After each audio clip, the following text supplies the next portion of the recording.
नमस्कार दर्शक बंधु। आज यही कहानी माध्यम आपण मैंने जानवाक पाइबे कि केमिति एक फैमिली कोरापुट बुली जाउथबा बेले बाटरे तांको सह किछि एमिति भयंकर अघटन घटिथिला जहा फल से माने मरु मरु सेठु बंचिथिले। तेबे वीडियो को शेष पर्यंत देखंतु। ए कहानी 2010 मसीहार। सेतेबेले मनोज ता बापा माँ ता भौणी आउ ता जेजे बापा जेजे माँ से माने कोरापुट बुली जावाकू भाबंती। नवा वर्षर समय थाए, माने एई डिसेम्बर मास चालू थाए। शीत पूरा हाड़ भंगा हेउथाए। से माने भाबंती कि से माने एक कार रिजर्व करिकी बुलिबा पई जिबे। तो एमिति देखु देखु तांको परिवार रिलेटिव भी तांको सह जोड़ी होई गले बुली जिबा पई। माने तांको दादा खुड़ी ता मामू माई एमिति किछि लोक तांको सह बुली जिबा पई बाहरिले। तो से माने एक मिनी बस रो प्लान कले। माने एक मिनी बस भड़ा को आनिबे आउ सेथिरे से माने कोरापुट जिबे। तो एमिति देखु देखु मिनी बस भी अरेंज होई गला। आउ से माने जो दिन जिबे से दिन संध्या समय रे समस्ते बाहरिले। गोटे दिनर यात्रा थिला। माने एठू संध्या रे बाहरिले, माने ताको घर पाख अनुगुल रु संध्या रे बाहरिले कोरापुट रे सकाळे पहुंचीबे। तो एमिति समस्ते मनोज रे घर को पळै आसीथिले। आउ संध्या समय रे बस ताको घर आगरे लागिबा खणी समस्ते बस रे चढ़ी गले आउ निजर यात्रा अभिमुखे बाहरी गले। बस देखिबाकू गले 25-30 सीट हेब। बस रे थिले ड्राइवर आउ ता कंडक्टर। कंडक्टर एइथि पई थिला काहेकि ना यात्रा टिके लंबा थिला। जदि ड्राइवर चलै चलै थकी जाए तेबे कंडक्टर भी चलैब। कंडक्टर सुरेश को भी गाड़ी चलै आसीथिला। तो सेमाने समस्ते गंतव्य स्थली मुखे बाहरी गले। राति पाखापाखि 10टा पाखापाखि हेब। सेमाने खाइबा पई गोटे ढाबा पाखरे पहुंचिले। सेमाने सेठी खाइले। खाइबा बहुत भल थिला। खाई सारी निज निज सीट रे आसी पुणी गाड़ी रे बसी गले। आउ ड्राइवर पुणी गाड़ी स्टार्ट करी आगु को माड़ी चले। ए पर्यंत सब किछि ठीक ठाक थिला। राति पूरा सुनसान होई सारी थिला। माने हाईवे पर गाड़ी पूरा बंद हो सारी थिला। एबे राति पाखापाखि 1:30 हेब। गोटे जंगल रास्ता दे गाड़ी चलुथला। जंगल रास्ता पूरा सुनसान। आगरे कि पछरे केही जणे हेले भी देखा जाउ नथिले। एबे गाड़ी भितरे 90% लोक सोई सारी थिले आउ केवल 10% लोक ही चाहिथिले। ड्राइवर सुरेश सह कथा होई होई गाड़ी को फुल स्पीड रे आगु को नेबारे लागि थाए कि ठीक एतिके बेले गाड़ीर पछ चका पाखरु धड़किना आवाज आसे। जहा फल रे ड्राइवर तार संतुलन हराई गाड़ी को सडन ब्रेक लगाए आउ मने मने भाबे कि यह अचानक कौन होई गला। एमिति आवाज कोठु आसिला। सुरेश ड्राइवर को कहे किछि नहीं मो भाई, तमे आगु को चलो। ता जंगल एरिया, चका तले किछि पत्थर नले काठ बाट आसी जाइथिबो। एहा परे ड्राइवर पुणी गाड़ी को स्टार्ट करिबारे लागे। हेले गाड़ी बिल्कुल स्टार्ट ही हुए नहीं। ड्राइवर जेते चेष्टा करिबा परे मध्य गाड़ी सेमिति ही पड़ी रुहे सेठी, जमा स्टार्ट ही हुए नहीं। एहा परे ड्राइवर सुरेश को कहे अरे सुरेश चलिलु साइलेंसर पाखरे टिके देखिकी आसीबा। मते लागुची आवाज से साइलेंसर पाखरो ही आसिला। तो एमिति कथा होई से दुई जन गाड़ी रे ओल्हांती आउ साइलेंसर पाखको जांती। माने गाड़ीर पछ चका पाखको जांती आउ सेठी जाई से माने देखंती कि गाड़ीर पछ टायर पंक्चर हो जाइछि ଏହା ଦେଖି ଡ୍ରାଇଭର ସୁରେଶକୁ କୁହେ, ଧେତ୍ ଶଳା ଏଇ ଟାଇମରେ ପଞ୍ଚର ହବାର ଥିଲା। ରାସ୍ତା ପୁରା ସୁନସାନ, ଜଙ୍ଗଲ ମଝି, ଆଗରେ କି ପଛରେ କେହି ଜଣେ ହେଲେ ବି ଦେଖାଯାଉନଥିଲେ। ଷ୍ଟ୍ରିଟ୍ ଲାଇଟ୍ ଲାଗିଥିଲା, ହେଲେ ବହୁତ ଦୂରରେ। ଆଗରେ ତ ପୁରା ଅନ୍ଧାର, କେବଳ ଗାଡ଼ିର ହେଡଲାଇଟକୁ ଛାଡ଼ିଦେଲେ। ଆଉ ପଛରେ ବହୁତ ଦୂରରେ ଗୋଟେ ଷ୍ଟ୍ରିଟ୍ ଲାଇଟ୍ ଜଳୁଥିଲା। ତାହା ବି ପୁଣି ମଝିରେ ମଝିରେ ଧପ୍ ଧପ୍ ହେଉଥିଲା। ତ ସେମାନେ ଆଉ ବେଶୀ ବିଳମ୍ବ ନ କରି ଟାୟାରକୁ ଚେଞ୍ଜ କରିବାରେ ଲାଗି ପଡ଼ନ୍ତି। ବଡ଼ ବଡ଼ ଗାଡ଼ିମାନେ ଯେଉଁମାନେ କି ଦୂର ଦୂରକୁ ଯାତ୍ରା କରନ୍ତି, ସେମାନେ ସମସ୍ତେ ନିଜ ନିଜ ପାଖରେ ଏକ୍ସଟ୍ରା ଟାୟାର ରଖିଥାନ୍ତି। ଯଦି ବାଟରେ ଏମିତି କିଛି ପଞ୍ଚର ହୋଇଯାଏ, ସେମାନେ ଟାୟାରକୁ ବଦଳାଇ ପାରିବେ। ତ ସେମାନଙ୍କ ପାଖରେ ବି ଏକ୍ସଟ୍ରା ଟାୟାର ଥିଲା। ତ ସେମାନେ ତାକୁ ଆଣିକି ଟାୟାର ବଦଳାଇବାରେ ଲାଗି ପଡ଼ନ୍ତି। କିଛି ସମୟ ପରେ ସୁରେଶ ସେ ପଛ ପାଖରେ ଲାଗିଥିବା ସେ ଷ୍ଟ୍ରିଟ୍ ଲାଇଟ୍ ଆଡ଼କୁ ଦେଖି ଡ୍ରାଇଭରକୁ କୁହେ, ଭାଇ ଦେଖିଲ ସେ ଷ୍ଟ୍ରିଟ୍ ଲାଇଟ୍ ଆଡ଼କୁ ଦେଖିଲ। ମୋତେ ଲାଗୁଛି ସେଠୁ କେହି ଜଣେ ଲୋକ ଆମ ଗାଡ଼ି ଆଡ଼କୁ ଚାଲି ଚାଲି ଆସୁଛି। ତ ଡ୍ରାଇଭର ଟାୟାର ଚେଞ୍ଜ କରି କରି ସୁରେଶର କଥାରେ ସେ ଷ୍ଟ୍ରିଟ୍ ଲାଇଟ୍ ଆଡ଼କୁ ଦେଖିବାକୁ ଲାଗେ। ତ ସେ ଦେଖିବାକୁ ପାଏ କି ଗୋଟେ ଲୋକ ରାସ୍ତା ମଝିରେ ମଝିରେ ତାଙ୍କରି ବସ୍ ଆଡ଼କୁ ଚାଲି ଚାଲି ଆସୁଛି। ହେଲେ ସେମାନେ ଭାବନ୍ତି, ଏତେ ରାତିରେ ପୁଣି ଜଙ୍ଗଲ ମଝିରେ ଏମିତି ଲୋକ ଚାଲିକି ଆସିବାର କାରଣ କ'ଣ? ସେ ପୁଣି ଏକୁଟିଆ, ତା ପାଖରେ କେହି ବି ଦେଖାଯାଉନାହାନ୍ତି। ତ ସେମାନେ ଭାବନ୍ତି ସେ କୌଣସି ଡାକୁ ହୋଇଥିବ, ଆଉ ତା ସାଙ୍ଗସାଥିମାନେ ଏଇ ଆଖପାଖରେ ଥିବେ। ତ ସେମାନେ ତାକୁ ଦେଖି ପୁରା ଡରିଯାଆନ୍ତି, ଆଉ ସେ ଟାୟାର ଆଉ ତାଙ୍କ ଟୁଲ୍ସକୁ ସେଇଠି ଛାଡ଼ି ଦେଇ ସେମାନେ ଜୋର ଜୋରରେ ଦୌଡ଼ି ତାଙ୍କ ଗାଡ଼ି ଭିତରକୁ ଚାଲିଯାଆନ୍ତି, ଆଉ ତାଙ୍କ ଡୋର ଆଉ ଝରକା କବାଟ ସବୁ ବନ୍ଦ କରିଦିଅନ୍ତି। ସେତେବେଳକୁ ବହୁତ ପାସେଞ୍ଜର ଉଠି ସାରିଥାନ୍ତି। ମାନେ ଏବେ ପାଖାପାଖି 90% ଲୋକ ଉଠି ସାରିଥାନ୍ତି, ଆଉ କେବଳ 10% ଲୋକ ହିଁ ଶୋଇଥାନ୍ତି। ଯେହେତୁ ଗାଡ଼ି ବନ୍ଦ ପଡ଼ିଯାଇଥିଲା, ତ ସେମାନେ ଝରକା ଟିକେ ଟିକେ ଖୋଲିକି ବାହାରର ଥଣ୍ଡା ପବନ ଖାଉଥାନ୍ତି। ଯଦିଓ ସେତେବେଳେ ଶୀତ ପୁରା ହାଡ଼ଭଙ୍ଗା ହେଉଥିଲା, ତଥାପି ସେମାନେ କିଛି କିଛି ଲୋକ ଝରକା ଖୋଲି ବାହାରର ଥଣ୍ଡା ପବନ ଖାଇବାରେ ଲାଗିଥାନ୍ତି। ତ ଏଇ ଦୁଇ ଜଣ ଗାଡ଼ି ଭିତରକୁ ଅଚାନକ ପଶି ଆସି ସମସ୍ତ ପାସେଞ୍ଜର ପାଖକୁ ଯାଇ ତାଙ୍କ ଝରକା ପାଖର ସିସା ସବୁ ବନ୍ଦ କରିଦିଅନ୍ତି।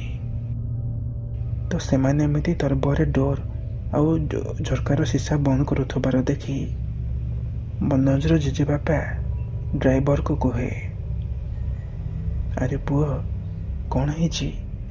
ଏମିତି ତମେ ତରବର ହେଇକି ଝରକା କାହିଁ ବନ୍ଦ କରୁଛ? ତ ସେ ଡ୍ରାଇଭର ମନୋଜ ଜେଜେବାପାଙ୍କୁ କୁହେ, ନାଇଁ ମଉସା, କିଛି ନାହିଁ, ଏଇ ବହୁତ ଥଣ୍ଡା ପଡ଼ୁଥିଲା ତ ସେଥିପାଇଁ ଝରକା ସବୁ କବାଟ ସବୁ ବନ୍ଦ କରିଦେଉଛି, ଯାହାଫଳରେ ଆମେ ଟିକେ ଉଷୁମ ହେଇପାରିବା। କିଛି ନାହିଁ, ତମେ ଆରାମସେ ବସ। ଏହା କହି ଡ୍ରାଇଭର ଆଉ ସୁରେଶ ତାଙ୍କ ନିଜ ସିଟ୍କୁ ଚାଲିଯାଆନ୍ତି, ଆଉ ଏକ ଦମ୍ଭ ନିଶ୍ୱାସ ମାରନ୍ତି। ସେମାନେ ଜାଣିଶୁଣି କାହାକୁ କିଛି ବି କୁହନ୍ତିନି, କାହିଁକିନା ସେମାନେ ଜାଣିଥାନ୍ତି କି ଯଦି ସମସ୍ତେ ଜାଣିଯିବେ ତାହେଲେ ମାହୋଲ ବିଗିଡ଼ିଯିବ। ସେମାନେ ଚୁପଚାପ ସେଠି କିଛି ସମୟ ବସିବା ପରେ ଗାଡ଼ିର ପଛ ପାଖରେ ଲାଗିଥିବା କାଚ ପାଖକୁ ଆସନ୍ତି। ଗାଡ଼ି ଭିତରେ ଭିତରେ ଚାଲି ଚାଲି ଗାଡ଼ିର ପଛ ପାଖକୁ ଆସନ୍ତି, ଆଉ ପଛ ପାଖରେ ଲାଗିଥିବା ସେ କାଚରେ ପଛ ପାଖର ଦୃଶ୍ୟକୁ ଦେଖିବାରେ ଲାଗନ୍ତି।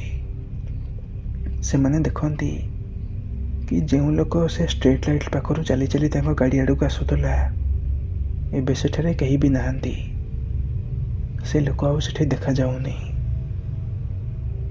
ତ ସୁରେଶ ଏବେ ଡ୍ରାଇଭରକୁ କୁହେ, ଭାଇ ସେ ଲୋକ ଏବେ କୁଆଡ଼େ ଗଲା? ଏଇ ସିଧାରେ ତ ଆସୁଥିଲା। ତ ଡ୍ରାଇଭର ସୁରେଶକୁ କୁହେ, ଆରେ ଏସବୁ ଆମ ମନର ଭ୍ରମ, ମୋତେ ଲାଗୁଛି ଆଖପାଖରେ ତା ଗାଁ ହେଇଥିବ, ଆଉ ସେ ଏଇ ରାସ୍ତା ଦେଇ ଯାଉଥିବ। ଆଉ ଆମେ ତାକୁ ଦେଖି ତୁଚ୍ଛାଟାରେ ଡରିଗଲେ। ତୁ ଚାଲ, ଆମେ ଟାୟାର ଚେଞ୍ଜ କରି ଏଠୁ ଚାଲିଯିବା। ଏହା ଭାବି ସେମାନେ ପୁଣି ଥରେ ଗାଡ଼ି ତଳକୁ ଓହ୍ଲାନ୍ତି, ଆଉ ପଛପାଖ ଟାୟାର ପାଖକୁ ଯାଆନ୍ତି, ଆଉ ଫଟାଫଟ ଟାୟାର ଚେଞ୍ଜ କରିବାରେ ଲାଗି ପଡ଼ନ୍ତି। ଏମିତି କିଛି ସମୟ ଯିବା ପରେ ସେମାନେ ଶୁଣିବାକୁ ପାଆନ୍ତି କି ଯେମିତି କିଛି ଲୋକ ତାଙ୍କରି ବସ୍ ଆଡ଼କୁ ଦୌଡ଼ି ଦୌଡ଼ି ଆସୁଛନ୍ତି। ସୁନସାନ ରାସ୍ତା ଉପରେ କେହି ଜଣେ ଦୌଡ଼ିଲେ ଯେମିତି ଶବ୍ଦ ଆସେ, ସେମିତି ଶବ୍ଦ ତାଙ୍କ କାନକୁ ଶୁଭାଯାଏ। ଏବେ ସେମାନେ ପାଖାପାଖି 99% ତାଙ୍କ ଟାୟାର ଚେଞ୍ଜ କରିସାରିଥାନ୍ତି। ତ ସେମାନେ ଭାବନ୍ତି କିଛି ଡାକୁ ନିଶ୍ଚୟ ତାଙ୍କ ବସ୍ ଆଡ଼କୁ ଦୌଡ଼ି ଦୌଡ଼ି ଆସୁଛନ୍ତି। ତ ସେମାନେ ତୁରନ୍ତ ପୁଣି ବସ୍ ଭିତରକୁ ଦୌଡ଼ି ଯାଇ ଝରକା କବାଟ ସବୁ ବନ୍ଦ କରିଦିଅନ୍ତି। ଏବେ କେବଳ ଡ୍ରାଇଭର ଆଉ ସୁରେଶ ନୁହେଁ, ଏବେ ବସ୍ରେ ବସିଥିବା ସମସ୍ତ ଲୋକ ମଧ୍ୟ ଏହି ଶବ୍ଦକୁ ଶୁଣିପାରୁଥାନ୍ତି। ତ ସମସ୍ତେ ଭୟଭୀତ ହୋଇସାରିଥାନ୍ତି। ଏହାପରେ ବସ୍ରେ ବସିଥିବା ସମସ୍ତ ଲୋକମାନେ ଡ୍ରାଇଭର ଆଉ ସୁରେଶର ଲକ୍ଷଣକୁ ଦେଖି ତାଙ୍କୁ ପ୍ରଶ୍ନ କରିବାରେ ଲାଗନ୍ତି କି ଏସବୁ ଶବ୍ଦ ଆସୁଛି କେଉଁଠୁ, ଆଉ ତମେମାନେ ଏମିତି ଭୟଭୀତ କାହିଁକି ହେଉଛ? ତ ସେମାନଙ୍କ ପାଖରେ ତାଙ୍କୁ ଉତ୍ତର ଦେବା ପାଇଁ ତାଙ୍କ ମୁହଁରେ କିଛି ଶବ୍ଦ ହିଁ ନଥାଏ, କାହିଁକିନା ସେମାନେ ନିଜେ ହିଁ ଜାଣିପାରୁନଥାନ୍ତି କି ଏ ଶବ୍ଦ ଆସୁଛି କେଉଁଠୁ। ସେମାନେ ବାସ୍ ଖାଲି ଶବ୍ଦ ଶୁଣିକି ଏତିକି ଜାଣିପାରୁଥାନ୍ତି କି ଏହା ନିଶ୍ଚୟ କୌଣସି ଡାକୁ ତାଙ୍କ ବସ୍ ଆଡ଼କୁ ତାଙ୍କୁ ଲୁଟିବାକୁ ଆସୁଛନ୍ତି। ତ କିଛି ସମୟ ଏମିତି ହେବା ପରେ ସେ ଶବ୍ଦ ଅଚାନକ ବନ୍ଦ ହୋଇଯାଏ। ଏହାପରେ ବି ସେ ଡ୍ରାଇଭର ଗାଡ଼ିକୁ ଷ୍ଟାର୍ଟ କରିବାରେ ଲାଗିଥାଏ, ହେଲେ ଗାଡ଼ି ସେମିତି ପଡ଼ି ରହିଥାଏ, ଷ୍ଟାର୍ଟ ହେବାର ନାମ ହିଁ ନେଉନଥାଏ। ଏହା ଲକ୍ଷ୍ୟ କରି ସୁରେଶ ଡ୍ରାଇଭରକୁ କହେ, ଭାଇ, ମୋତେ ଲାଗୁଛି ଇଏ କେଉଁ ଡାକୁ କି ଚୋରର ଲକ୍ଷଣ ନୁହଁ, ଇଏ ନିଶ୍ଚୟ କୌଣସି ଭୂତ ପ୍ରେତର ଲକ୍ଷଣ, କାହିଁକିନା ଆମେ ଏପର୍ଯ୍ୟନ୍ତ ବି କୌଣସି ଲୋକକୁ ଏଠୁ ଦେଖୁନାହେଁ, କୌଣସି ବି ଲୋକକୁ ଏଠି ଦେଖୁନାହେଁ। ତ ଏହା ଡାକୁଚୋର ଲକ୍ଷଣ କେମିତି ହେଇପାରିଲା? ଏ ଜାଗା ନିଶ୍ଚୟ ବହୁତ ଖତରନାକ, ଆମକୁ ଏଠୁ ଜଲ୍ଦିରୁ ଜଲ୍ଦି ପଳେଇ ଯିବାର ଅଛି, ନହେଲେ ଆମ ଜୀବନ ଉପରେ ସଙ୍କଟ ଅଛି। ଏହା ଶୁଣି ଡ୍ରାଇଭର ବି ସୁରେଶ କଥାରେ ବିଶ୍ୱାସ କରିବାରେ ଲାଗିପଡ଼େ, ଆଉ ବସ୍ରେ ବସିଥିବା ସମସ୍ତ ଲୋକ ବି ଭୟଭୀତ ହୋଇସାରିଥାନ୍ତି କି ଜଙ୍ଗଲ ମଝିରେ ତାଙ୍କ ଗାଡ଼ି ବନ୍ଦ ହୋଇଯିବାଟା କୌଣସି ଛୋଟିଆ କଥା ନୁହେଁ। ଏବେ ମାହୋଲ ପୁରା ବଦଳି ସାରିଥାଏ। ବସ୍ରେ ବସିଥିବା ସମସ୍ତ ଲୋକ ଉଠି ସାରିଥାନ୍ତି, ଆଉ ଡ୍ରାଇଭରକୁ ପ୍ରଶ୍ନ କରିବାରେ ଲାଗିଥାନ୍ତି କି ବସ୍ କେତେବେଳେ ଚାଲିବ, ବସ୍ର ହେଇଛି କ'ଣ, ଷ୍ଟାର୍ଟ କାହିଁକି ହେଉନାହିଁ? ତ ଏତିକି ଭିତରେ ପଛ ପାଖରୁ କିଛି ଶବ୍ଦ ଆସେ, ଯାହାଫଳରେ ପୁରା ବସ୍ ଭାଇବ୍ରେଟ୍ ହେଇଯାଏ, ଆଉ ସମସ୍ତେ ଥରିଯାଆନ୍ତି। ଏହାପରେ ଯେତେବେଳେ ସମସ୍ତେ ପଛକୁ ବୁଲିକି ଦେଖନ୍ତି କି ପଛ ପାଖରେ ସେ ଯେଉଁ କାଚ ଯାହାଦ୍ୱାରା ସେମାନେ ପଛକୁ ବୁଲିକି ଦେଖୁଥିଲେ, ସେ କାଚ ଉପରେ କାହାର ପଞ୍ଝା ଚିହ୍ନ ଥାଏ, କାହାର ହାତ ଚିହ୍ନ ଥାଏ, ଆଉ ସେ ଚିହ୍ନରୁ ରକ୍ତ ଥପ୍ ଥପ୍ କି ବହୁଥାଏ। ଏହା ଦେଖି ମନୋଜର ଜେଜେବାପା ସେଇଠି ବେହୋସ ହୋଇଯାଆନ୍ତି, ଆଉ ସମସ୍ତେ ଭୟରେ ଥରିବାକୁ ଲାଗନ୍ତି।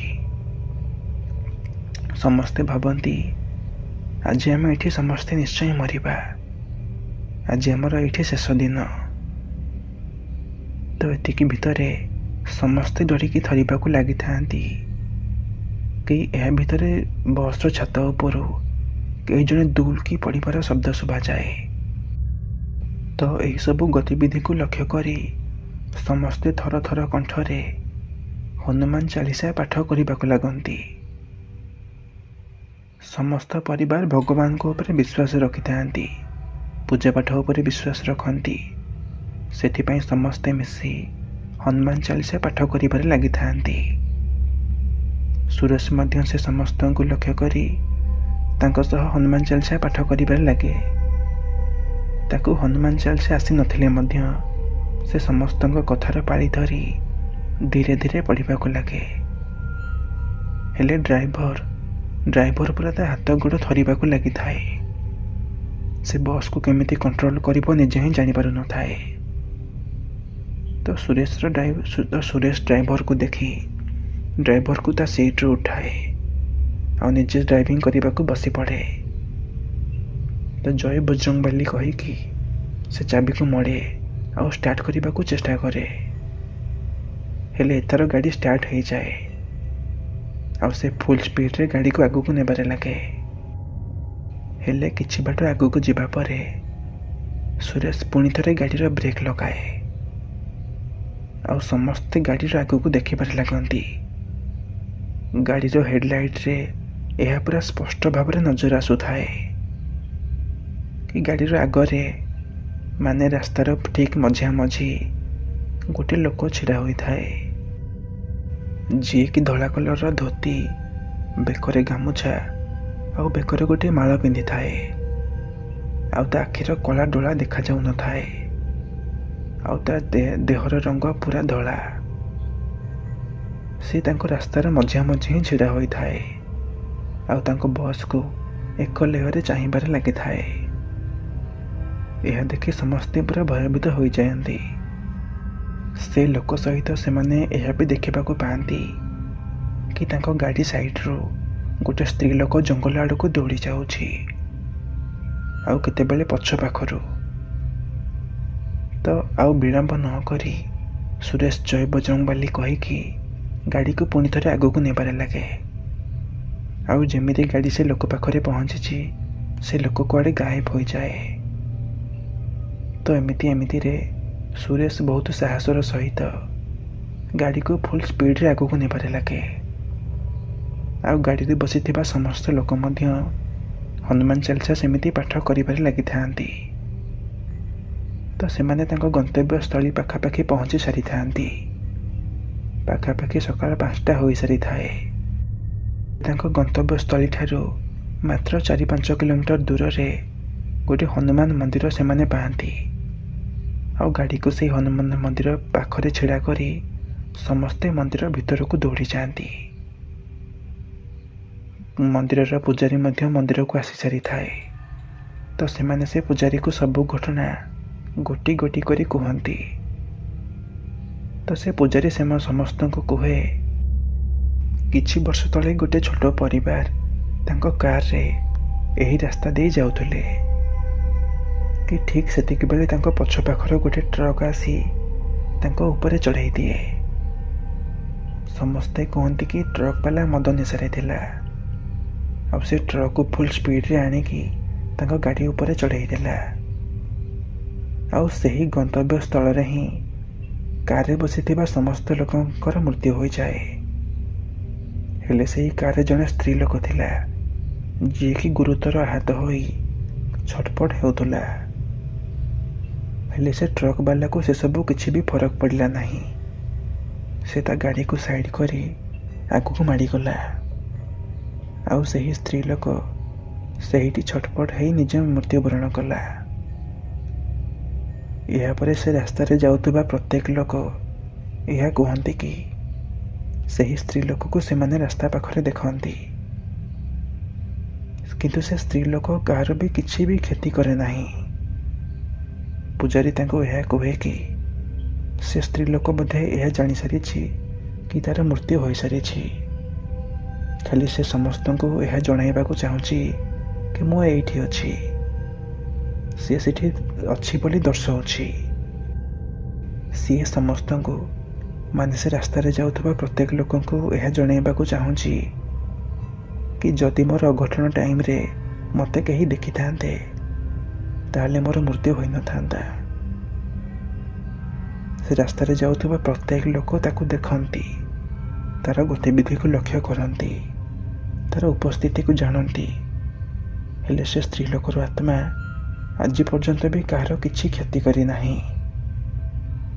କିନ୍ତୁ ସେ ଯେଉଁ ପୁରୁଷ ଲୋକ, ମାନେ ସେ ଯେଉଁ ପିଶାଚ ତମ ଗାଡ଼ି ଆଗରେ ଠିଆ ହୋଇଥିଲା, ସେ କିଏ, ସେ କେଉଁଠୁ ଆସିଲା, ତାର ଉତ୍ତର ଆଜି ପର୍ଯ୍ୟନ୍ତ କାହା ପାଖରେ ବି ନାହିଁ। ତେବେ ଦର୍ଶକ ବନ୍ଧୁ, ଏହି ଘଟଣାଟି ଆଉ କେହି ନୁହେଁ, ତାଙ୍କ ପରିବାରର ସଦସ୍ୟ ମନୋଜ ଆମ ପାଖକୁ ହ୍ୱାଟ୍ସଆପ୍ ଜରିଆରେ ପଠାଇଥିଲେ। ଭିଡ଼ିଓ ଭଲ ଲାଗିଥିଲେ ଭିଡ଼ିଓକୁ ଲାଇକ୍ ଆଉ ଚ୍ୟାନେଲକୁ ସବସ୍କ୍ରାଇବ୍ କରିଦିଅନ୍ତୁ। ଆଉ ଯଦି ଆପଣଙ୍କ ପାଖରେ ବି ଏହିପରି କିଛି ରିଅଲ୍ ଲାଇଫ୍ ଇନସିଡେଣ୍ଟ ଥାଏ, ତେବେ ଆପଣ ଆମକୁ ସେୟାର ମଧ୍ୟ କରିପାରିବେ। ଆମ ହ୍ୱାଟ୍ସଆପ୍ ନମ୍ବର ସ୍କ୍ରିନ୍ ଉପରେ ଦିଆଯାଇଛି। ତେବେ ଆଜି ପାଇଁ ବିଦାୟ ଦିଅନ୍ତୁ। ପୁଣି ଦେଖା ହେବ ଆଉ ଏକ ନୂଆ ଭିଡ଼ିଓରେ, ଏମିତି ଆଉ ଏକ ଭୟଙ୍କର କାହାଣୀ ସହ। ଧନ୍ୟବାଦ।